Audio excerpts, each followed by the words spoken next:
आप में से बहुत से लोग जो शुगर का शिकार हैं या प्री डायबिटिक हैं, उनको जो सबसे ज़्यादा मुश्किलात आती हैं वो शुगर को मैनेज करने के लिए आती हैं, क्योंकि हर इंसान का लाइफस्टाइल दूसरे से मुख्तलिफ होता है। मिसाल के तौर पे बहुत से लोग ऐसे होते हैं जो नाइट शिफ्ट में जॉब कर रहे होते हैं और उनके शुगर लेवल मॉर्निंग में बहुत ज़्यादा फ्लक्चुएट कर रहे होते हैं और उनको नहीं समझ आ रही होती कि वो इसको कहाँ पे मैनेज करें।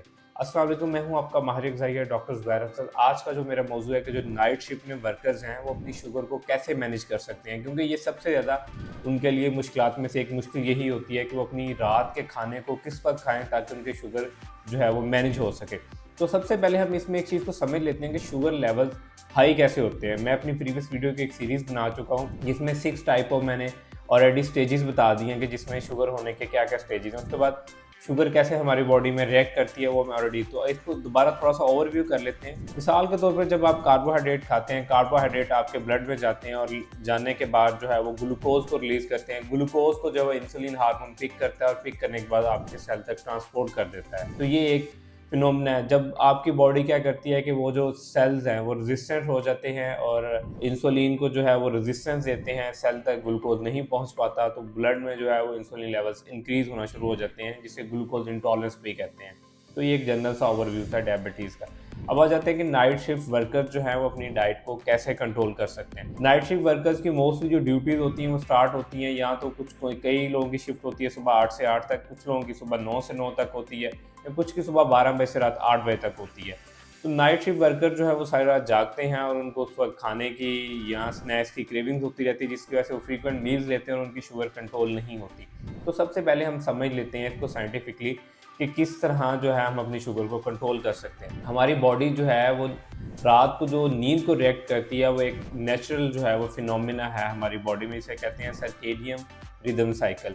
जो क्या करता है कि आप जैसे ही मगरिब होती है तो आपकी बॉडी में एक हार्मोन है जिसे कहते हैं मेलाटोनिन, जो हमारे दिमाग में एक पीनियल ग्लैंड है जो उसको रिलीज करता है। जैसे ही अंधेरा होना शुरू होता है तो हमारी बॉडी जो है उसमें जो आइज हैं वो जैसे ही अंधेरे को डिटेक्ट करती हैं तो वो पीनियल ग्लैंड को मैसेज भेज देती हैं कि अंधेरा होना शुरू हो गया, मेलाटोनिन हार्मोन सीक्रेट कर देते हैं। तो पीनियल ग्लैंड जो है उस वक्त मेलाटोनिन हार्मोन को सीक्रेट कर देता है। मेलाटोनिन हार्मोन क्या करता है, ये बेसिकली एक स्लीप इंड्यूसिंग हार्मोन है जो हमारी बॉडी में ग्रोथ और रिपेयर का काम करता है। वो उस वक्त आपको स्लीप पैटर्न की तरफ मूव करवाता है कि आप इस वक्त सोने का टाइम हो चुका है। जितना डार्कर रूम होगा उतना ही ज़्यादा मेलाटोनिन सीक्रेट होगा। तो इससे अंदाज़ा लगा लें कि अगर आप रात को लेट सोते हैं तो इसका मतलब है कि आप मेलाटोनिन को स्किप आउट कर देते हैं, आप कॉर्टिसोल की तरफ शिफ्ट कर देते हैं। जो कॉर्टिसोल हार्मोन है वो बेसिकली एक स्ट्रेस हार्मोन है। तो जो नाइट वर्कर्स हैं, अब वो क्या करते हैं कि वो मोस्टली जो है वो रात 12-1 बजे के बाद खाना शुरू करते हैं, जिसकी वजह से उनकी शुगर बढ़ती है। तो मेलाटोनिन का और शुगर का क्या ताल्लुक है? मेलाटोनिन जो है वो बेसिकली डायरेक्ट जो है हमारी ग्रोथ और रिपेयर के साथ जो है वो कनेक्टेड होता है, और जो इंसुलिन हार्मोन है वो बेसिकली एक ग्रोथ हार्मोन है। तो जैसे ही रात को आप 12 या 1 बजे खाना खाते हैं तो मेलाटोनिन हार्मोन जो है वो उसकी प्रोडक्शन लो हो जाती है और इंसुलिन की प्रोडक्शन हाई हो जाती है, जिसकी वजह से आपके शुगर लेवल्स हाई होना शुरू हो जाते हैं। तो इसके लिए जो है बेसिकली एक पैटर्न रिकमेंड किया जाता है कि 12 घंटे की फास्टिंग की जाए, 12 घंटे की ईटिंग विंडो रखी जाए। तो जब भी आप रात को खाना खाएं, अगर आप शुगर के मरीज़ हैं तो आप अपना खाना जो है वो 3 घंटे पहले खा लें। तो अब इस पैटर्न को मैं ईज़िली समझाऊँगा कि हम कैसे मेलाटोनिन को जो है वो एक स्टेबल अमाउंट में रख सकते हैं और शुगर को कम कर सकते हैं। मिसाल के तौर पे अगर आप रात 12 बजे की शिफ्ट करके हैं और सुबह 8 बजे आप अपने घर पहुंच रहे हैं, तो उसमें यह है कि आप अपना फर्स्ट मील जो है सुबह 8 बजे लें। उसके बाद ये है कि आप अपनी फास्टिंग स्टेट में चले जाएँ, खाना खाएँ, खाना खाने के बाद सो जाएँ और दोपहर को 2 से 3 बजे उठें।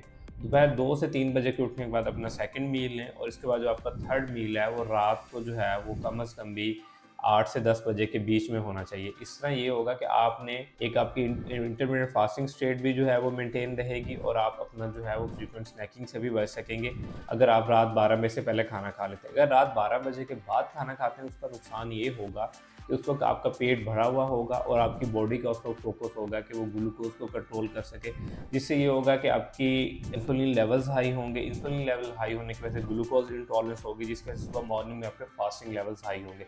इसलिए आपने कभी भी 12 बजे के बाद खाना नहीं खाना। 12 बजे के बाद रात को मेलाटोनिन हार्मोन जो है वो हाई लेवल्स पे होता है, उसका काम होता है रिपेयर करने का। अगर उसको खाना खा लेंगे तो वो रिपेयरिंग का प्रोसेस स्किप आउट हो जाएगा, आपकी बॉडी जो है उस वक्त सिर्फ डाइजेशन पे वर्क करेगी। इसलिए मेजर पॉसिबिलिटीज़ में ये हो कि आप रात 8 से 10 बजे के बीच में खाना खा लें और जिस तरह मैंने आपको पैटर्न बताया कि 12 घंटे की आप ईटिंग विंडो रखें, 12 घंटे की फास्टिंग, तो सुबह 8 बजे एक पहला मील रखें, दूसरा दोपहर 2 से 3 बजे रखें जब आप सो के उठेंगे, और तीसरा मील रात 8 बजे रख लें। इससे कि आपकी शुगर भी कंट्रोल रहेगी और साथ-साथ आपकी बॉडी में ग्रोथ और रिपेयर का प्रोसेस वर्क भी होगा। उम्मीद करता हूँ ये वीडियो आपके लिए फ़ायदेमंद साबित होगी। फर्दर वीडियोज़ के लिए आप मुझे सजेशन दे सकते हैं। Thank you so much.